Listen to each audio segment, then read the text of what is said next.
morning and welcome to your daily morning horoscope for Thursday, May 22nd, 2025. Aries. Upsets and disappointments on the part of a family member could have the household in an uproar. Problems with household equipment could throw a monkey wrench into everyone's routine. On days like this, it is best for everyone to get out and distract themselves.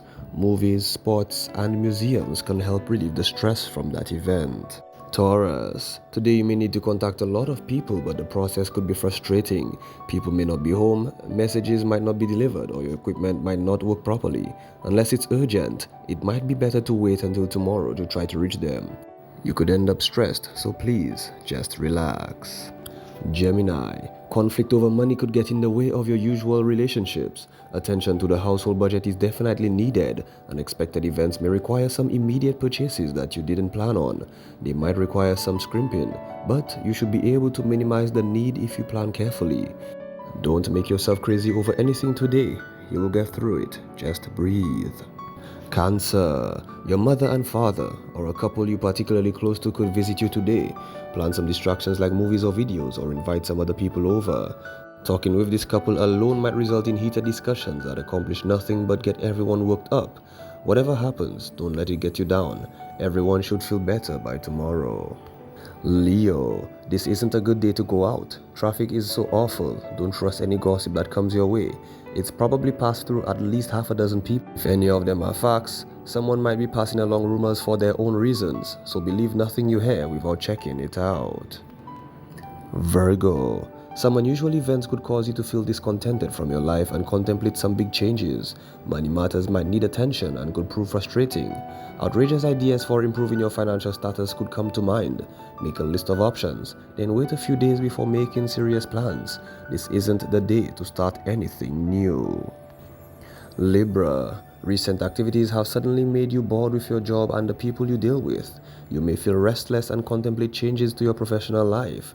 This could be appropriate now, but it might not. It's best to look at your options logically and practically. Don't be afraid to ask family and friends for their opinions. Scorpio. A lack of time to pursue your spiritual and intellectual interests could weigh on your mind today. Gloom might descend on you as if responsibilities of the moment are too much for you. Try to be the observer. If a friend came to you for advice with your problem, what would you say? Take your own advice. You might also want to consider streamlining your activities. Sagittarius. An unexpected setback could interfere with reaching a long-term goal as you had planned. Don't let it get you down. A little innovative thought and extra planning could get you back on track. This is a day best spent alone, working on projects of your own. You're likely to be restless in the company of others. On the upside, good money news could just be about the corner.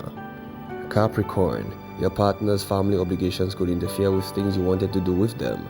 Your desire to help could also get in the way of other responsibilities. The best way to handle days like this is to plan carefully.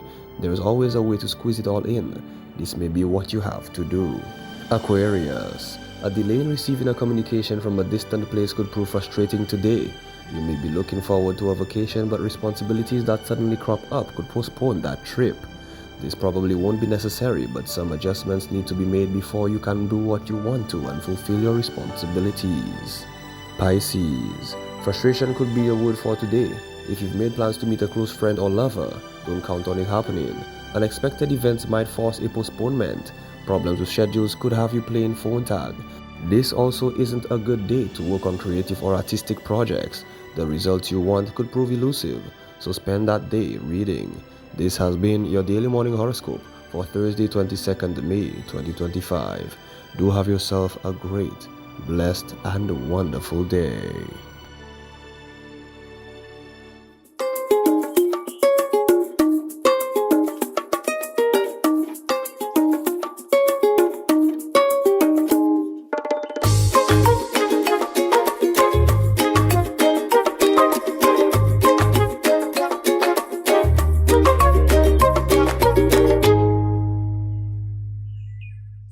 Morning, guys. Oh, it's Thursday. How are you doing? Welcome to the morning show on DBS. Let's see what our news department is doing, and then we'll be back. Good morning. In a wide-ranging update at Monday's pre-cabinet media briefing, St. Lucia's Minister for Agriculture and Fisheries Alfred Prosper confirmed that the government had issued a $2 million loan to help the marketing company Lucia Blue Ocean resume operations after financial troubles, including overdue payments on high electricity costs. The asbestos roof was a problem. We replaced that. We improved the electricals. We made payments to Words Lucilec for some of the outstanding electricity costs. I know the facility is now open on a small scale, and we are hoping soon from now our fishers will continue to provide fish. With the Atlantic hurricane season looming, Minister Prosper also announced a major step forward, an agricultural insurance program set to launch in the coming weeks. Initially targeting banana and plantain farmers, some of the island's most vulnerable, the program is backed by $1 million in government funding. Mico North MP Jeremiah Norbert is doubling down on performance as he eyes re-election, pointing to a slate of completed projects and strong community backing as proof that his leadership is delivering results. And that is what representation is about. I see you, I talk to you, I feel you, because I am one of you. And I went through the struggle. So I know very well. I was not born with no golden spoon. I know what it is to struggle. So when you tell me, I can empathize with you. The UWP has endorsed educator Elisha Norbert as their candidate for the seat at the next general election. And while the two share a last name and family ties, the sitting MP questioned whether his opponent is prepared for the political challenge. In other news, Gentech Analytica is forging ahead with a groundbreaking study to uncover how genetics may be fueling the rise in prostate cancer across the Caribbean. With sample collection already underway, the company is urging eligible men to take part in what could be a game-changing step in early detection and prevention. The process to sign up is very simple. You go onto our website www.gentechanalytica.com, all lowercase, no space, and you can sign up for the study there. From there, you just fill out a form with your basic details. We ask you a couple questions. Someone will then contact you to verify all your information and schedule a consent interview at any one of the 5 locations that I listed and at a time and a date that works best for you. Prostate cancer is a major health concern across the Caribbean, with some of the highest rates of cases and deaths in the world, especially in countries like Jamaica, Barbados, and Trinidad and Tobago. In a push to improve patient care and service delivery, the Ministry of Health here has launched a new training initiative at the Dennery Hospital, bringing staff together for a hands-on customer satisfaction workshop aimed at enhancing communication, responsiveness, and the overall patient experience. We saw it fitting to train all the team members in customer satisfaction. And this workshop, we're looking at the triple C's. We're looking at competence of the work, commitment to the work, and caring for the customers. This workshop took 3 weeks. We had 2-hour sessions, and we look at detailed topics as communication, having a growth mindset, attitude, and ensuring that the customer is satisfied at the end of the journey. And this is very important to us, as since we are implementing PBF and other programs of the ministry, we've seen the increase in numbers of persons visiting the hospital, and we want to ensure that they live satisfied, that they will return, and that they will recommend other persons to visit and access the care also. The training is an initiative of the Performance-Based Financing, or PBF, project by the Ministry of Health. And that's your news summary. Thanks for watching. Good morning. Oh, thanks, guys. Let's take a break. We're coming right back. Don't go anywhere.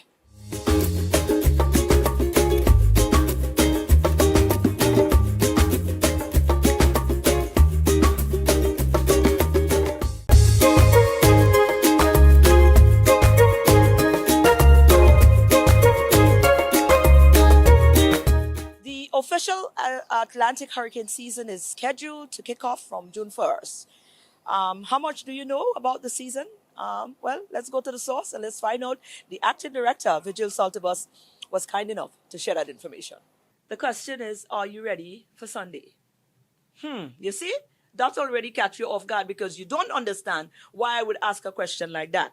So, this is exactly why we're here. And if you know this lady, pick up down the south. This is Vigil Saltibus. You hear that name a lot because when we read the weather report, the forecaster today, Vigil Saltibus. I see that a lot on the radio. But she's now the acting director at the St. Lucia Meteorological Service. And it is vital for us to get those information out. So first, I ambushed her. So I have to say thank you for allowing us to ambush you on such short notice, but understanding the role that your department plays and ensuring that the message gets out and the information gets out. So we wanted to get an insight, something as to what your data saying, what we're looking at. You know, the thing coming, the tropical, the Atlantic hurricane season is about to hit us from Sunday, the 1st of June. What are we looking like? Well, the data is not really my data per se. Right. It's a collection of information from the various or the meteorological services, an authority on that kind of information. June 1st, you're not expecting anything much, weather-wise, but it is the official start of the 2025 hurricane season, and persons are to be informed that the season for hurricanes and storms has officially begun. Absolutely. Yes. We're not saying that there's a hurricane coming on June 1st. We're not saying that anything is forming on June 1st. We're just saying that officially, June 1st marks the official beginning of the Atlantic hurricane season. Right. Based on data collected, of course, there's a number of agencies all across the globe collecting information, collecting data. I don't know how you all do it, but you all know what you're looking for that could be able to give us a trajectory into what the season may or may not look like. It's not going to be accurate in every farm, but certainly we can get a guideline as to what normally they say is going to be a busy season. Yes. Or what are we looking at? Yes. So far, a few of the meteorological services have anticipated that this 2025 hurricane season is going to be a little bit active. It's going to be more active than normal. Right. But we are not anticipating it to be as active as it was a few years ago in 2023, I believe. Yeah. Yes. Oh, wow. So, but we still anticipating an active hurricane season. However, the season may not necessarily have to be active for storm or hurricane to impact us and affect us and call it a very active season. Right. It's just saying that the number of storms that could possibly form is going to be the likelihood of more forming than average is going to be most likely to occur this year. We've seen a lot in terms of the pattern of the weather patterns over the time has changed. We hear a lot about climate change. We're hearing so many things happening all across us. Yeah. You know, how are we supposed to, when we get this information, when do we know we need to be aware or we need to be alert or we need to be, to be vigilant? What are some of the terms that we can look forward to when we hear of weather systems approaching, and what do they mean? Okay, first off, getting to know when the season officially begins, which is June 1st. So from now on, make sure you're prepared for any alerts that may come out from the Met Service. You will hear, you have to pay special attention to the weather outlook or the weather summary. Mm-hmm. You have to pay particular attention to NEMO because NEMO works hand in hand with the Met Service. It's our National Emergency Management Organization. Mm-hmm. So they will speak to you about the possible impacts which, these systems may produce, and you have to be on guard for it. But from the meteorological perspective, we also encourage persons to listen to the weather service. We have a web page. We have Facebook. We are on our radio and television stations. And we also tell persons that when you hear that a hurricane or storm is coming, please verify your source, your official sources, the St. Lucia Meteorological Services, and our national radio and other social media platforms. Yes. What is the difference between? That's another thing. You have a wave, you have a trough, you have what is the difference between these things? We use a lot of these terms, especially in these hurricanes. So here we are affected by a trough system, or we have a wave, a tropical wave, or a depression. Or, what's the difference? Well, a trough is a I don't want to sound too technical, but it's a cyclonic curvature in the wind field that we monitor, right? So that we call that a trough. Now, tropical waves follow that feature, but the tropical wave is slightly different in that it originates from, it forms mainly during the hurricane season, and we track it from Africa. Sometimes they form in the Mid-Atlantic, or sometimes in the closer to the Caribbean side. But around that time, that is when the formation of this system occur. Also, a storm and a hurricane, it's development of a tropical wave or an area of disturbance that actually becomes more cyclonic information in the turning of the winds, and then you have more of a circulation, and that circulation, depending on the wind speeds that they produce, sustained wind speeds, the category for that system is categorized as either storm, depression, or hurricane, or major hurricane. Now, Vigil, we want to say thank you for, again, allowing us to come in, ambush you totally, but that is vital information, and we're happy that you were able to give it to us. Thank you for coming, and thank you for letting me get that information out there.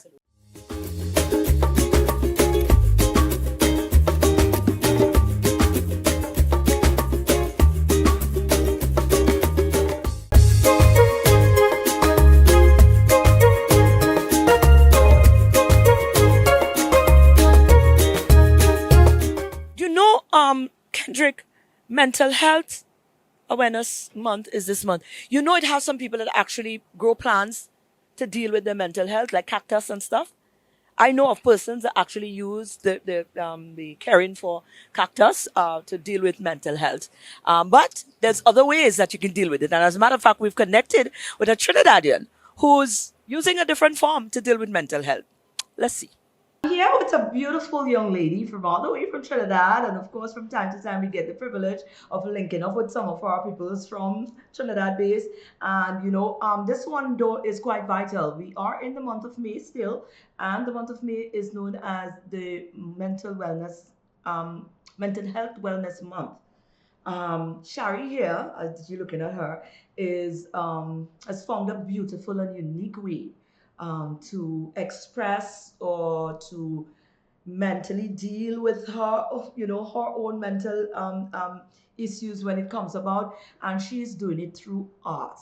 So we're going to talk about that in a minute, but it's very vital for us to underscore the need, because in the Caribbean there's a lot of stigma attached to it. It's a conversation. Every time you try to raise a conversation, people tend to look at it in a particular way. So it limits the amount of effort that should be put into it because of the way that we deal with it. So a lot of what you do through your work as well, Sha, is education based, to get people to get a little bit more comfortable, like we normally say, normalize the conversation surrounding mental health. So let's talk a little bit about yourself. Tell me a little bit about yourself and why you've entered into that field. Well, my name is Shari. I've been doing art for most of my life. So it's not something that was strange to me or foreign. Right. However, when my mental health took a dip, I really gravitated more to it. It wasn't intentional, but it just happened, and I realized that it really helped me to cope with my mental illness. Right. Now, how does it work for you? How does your artistic skills, how do you administer it? When you're feeling what do you do? How does that go down? Well, I think one of the first steps would be music. I absolutely love music, and I don't think I can really create without it. So because I constantly listen to music, sometimes I find things that really touch me, and part of that goes into painting. It's part of the inspiration, along with all the things that I'm feeling. So that's one of the first steps, and it's something that happens throughout the process. Right. Now, that is you. That works for you. Why? Well, you seem to think that it will work for someone else. And there must be a reasoning for that as well. There must be something connecting to you to say, you know what? The way that this worked for me, I do believe that if other persons was to explore it, it will work. So how do you believe that it's going to help other persons? Well, truthfully, I'm by no means a mental health professional. I'm on the other side of the spectrum. I'm a patient. However, I've spoken to people who have similar challenges, and they have expressed that, yes, this helps me. This has helped me to cope and helped me to feel better. So in that way, I know it definitely helps. And of course, I think there are studies showing that art, in some capacity, not necessarily painting, but being creative, using your hands or whatever it may be, does help. It's a therapeutic factor to dealing with mental health. Right. You're involved in the Unity Community Canvas project, and you've worked with other organizations to open the discussion around mental health as well. We just mentioned that. How important it is to get the community involved in the conversation? I think because of the stigma that you mentioned earlier, it's really important to get conversations started. So, for instance, at that particular event, the Unity Canvas Project, it was also paired with my first exhibition, my solo exhibition. Right. So, in addition to me expressing myself about the collection, different people shared their experiences, and the conversations were so not just comforting and encouraging, but also productive, because a lot of people learn things about mental health, and of course it brought awareness. So I think being able to talk about it helps create a safe space for people dealing with it, and helping persons who may not deal with it to identify when someone needs help. Right. Quite a number of collections to date. Tell us a little bit about your Big Fillings collections, though, where you actually, you use some all abstract, series. The names were like, I'm not angry anymore. The fear is not real, uncomfortably numb. Some of these really trending words, or phrases we might hear when we hear about mental health. Tell us about that. Coming up with those names and making sure that they resonate. Well, Big Feelings was the same collection I mentioned. That was my solo exhibition. And all of the names that you just mentioned were subtitles. So, remember, I mentioned that music is a part of my process, and those songs really resonated with me in different ways. So, it was the inspiration, or a part of the inspiration for the painting. Right. Yeah. Your last collection, Island Flavors, you want to tell us a little bit about this one? And while you're at it, go ahead and tell us where we can obtain it, because I'm sure our viewers wouldn't mind viewing some of your pieces and stuff. Sure. That collection, Island Flavors, was in collaboration with Kali Communications. They're a PR company. So every year she makes a calendar. It's not coming. Yeah, it's a little blurry. A calendar that is pointed to entrepreneurs and helping them to identify key dates and events and so forth. So what I did was I produced the paintings for each month. There was a cover, and each month had a different theme. Wow. So for instance, this one is geared towards mental health, and the theme for mental health awareness this year is movement. So we have 13 pieces in this collection, and you can find it on my website or Kali's website. Wow. They're all for purchase right now. That is a vital thing, getting the workplace to be involved, because again, you have employees, you're in charge of people, and you never know what's going on with them. So that's a beautiful way to raise and the awareness. I know, that's brilliant. Yeah. Wow. You're on Instagram as well? Are you where can we find you? I'm sure my viewers would love to see, find more about you. Where can we find you? Yes. I'm on Instagram at @byshari_. And I have a website that's @by-shari.com. So @by-shari.com. Right. And you can also find the collection on my website and Kali Communications website at kalimedia.com. Wow. Well, we appreciate what you're doing, girl. We are happy that we're able to highlight you and your and what you do. And hopefully some of our viewers will be able to connect with you after this as well. So thank you. Thank you so much for having me. This It was was an lovely. honor. Thank you.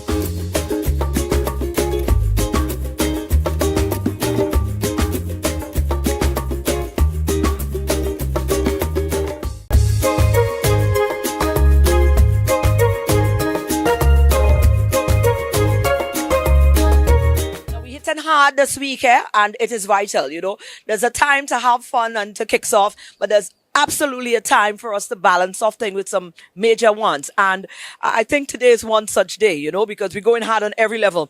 Our next feature, oh boy, there's a gentleman that is using his skills as an author, or maybe using writing as a means to get his thought pattern and what he thinks can help us where we are headed as far as our male and our young men are concerned. We're seeing some numbers, we're seeing some not so very nice things happening when it comes to the male population, and we need to address it, and maybe this is a good start. Let's meet this amazing gentleman right here. Let's meet Kevin Mathurin, author, as a matter of fact, publisher for 2 awesome books, and we're going to talk about those books in a minute, because they're not just books, they're purpose-driven books. And he's also a teacher at the RC Boys. So he's been working with young men, and of course these books are geared towards alleviating some of the issues that we see among our young men. He is very well placed to know what the statistics looks like. So these publications are very, very targeted. Mathurin, well, thank you for joining us first. And thank you for giving us insight into your pieces. And of course, we're going to get to find out how person can find out if they want to engage in it as well, how it is designed to help with some of the issues that we are faced with our young men. From your standpoint as a teacher of a boys' school, you would know some of the things that we face with. So let's talk about the birthing of the penning and publishing of these 2 pieces. Yeah, thank you for having me again. So the first book that I published was Purpose Driven: The Meaning of Life is Found in the Purpose to Live. And this book, it's a journey. It's a journey to a type of thinking that men would require in this time. And you would ask me, but how did I develop that type of thinking? It was both personal experience and a lot of research. The idea behind the book is that a valuable aim is important for both mental development, physical development, and holistic development. Men require something to aim at. Especially, let's look at sports. You're going to argue, but that's not true. Now, I'm going to ask you, why is it that men are attracted to sports so much? Because in sports, across all sports, there are things that you must have. And one of the things is a goal. In basketball, you have a basket. In football, you have a goal. In cricket, you have runs. And men like to see the overall aim. Men like to understand that what they're working towards is achievable, and that's the same thing that happens in my class.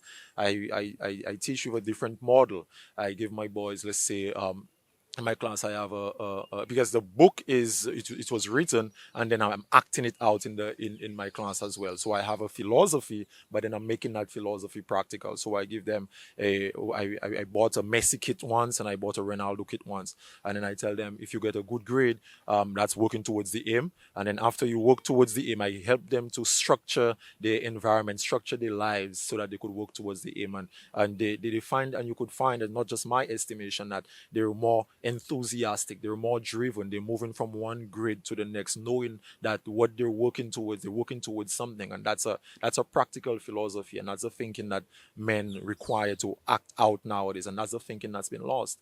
And the idea is to bring back this thinking in this book and talk about it. And the children's book, I try to expound on that in the children's book, because I understood it was Einstein who said, if you don't understand, if you cannot explain something to a 6-year-old, you yourself don't understand it. And that was inspired me, that idea, that type of thinking that is required for the development of men, to write it for children to understand as well. Right. So basically, this is a publication here, the main one, and then you simplified it so that it can be palatable for the kids as well. What has been the response since this book is out? Is your philosophy taking ground in? Are people understanding? Is it taking root? Have you been seeing results in how you administer it at your at your schools? Yeah, not just my school, but the persons who engage with the book. I get good reviews from them, especially it's on Amazon. I got a review on Amazon as well. But my friends around me, that's why we could have come together and build ideas for boys and men, because they understand with their own experience when you have something working towards, when you have a goal working towards, that's when you get the positive emotion.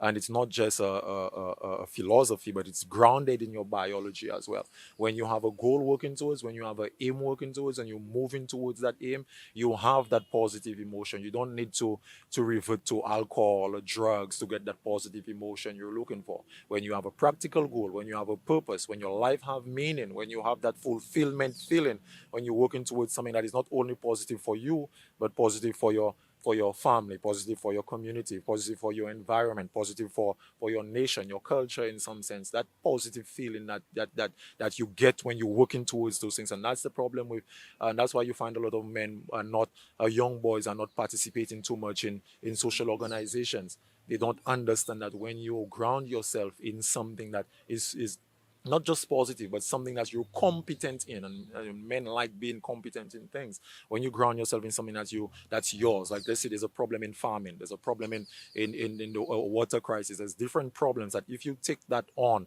and you do the incremental progress to help solving it, that positive emotion that you're looking for in the hedonistic pleasures like alcohol and drugs, you get that by just achieving a valuable aim. Where can we find those publications? Now you're getting us excited. I mean, you say it's for men, but us, well, you see, we always put ourselves in the place. You see what we does do as women? Anyways, that's not the goal, eh? I don't think that is a goal with me ladies, but sometimes when we do it, you see where it leaves our men sometimes. They're really fighting to find their bearing because, we are changing the rules so often, so regularly. So I think maybe we don't need to quiet down ourselves, but I think we need to understand the role that we as women also play. So maybe we might be able to read from this and grasp something and see how it is that we could partnership work in tangent with you guys moving forward as well. So where can we find the books? I just want to go on one of the points that you said. I don't think it's I don't want our male movement to take away from any what of the women are doing right now. I don't think it should it should take away at all. What we're saying, in order for us to have a productive country, we need both sides of the equation to be productive. We need the females to be productive, and the females has evolved, and we need our men to be productive as well. And it's about nation building. Absolutely. So if the women are only productive and the men are not productive, we still have a limiting factor. Absolutely. We need both sides to be productive, and that's what it's about. So my book, you can find it on Amazon, and you can reach out to me as well. My social media handling, Kevin Marfer, and also Ideas for Boys and Men. You can reach out through that as well. So we actually have books available there as well. Wonderful. Kev? Let me shake your hand, sir, for actually trying to do something about the issue. Because it's one thing to say we have an issue, and everybody just stand on the side and say, no, we have an issue, and that's all you hear it. Where's the solution? So you've started something amazing, and we appreciate that. So thank you, and all the best. Well, there you go. A loaded feature today on our DBS This Morning show. I hope you walk away with something.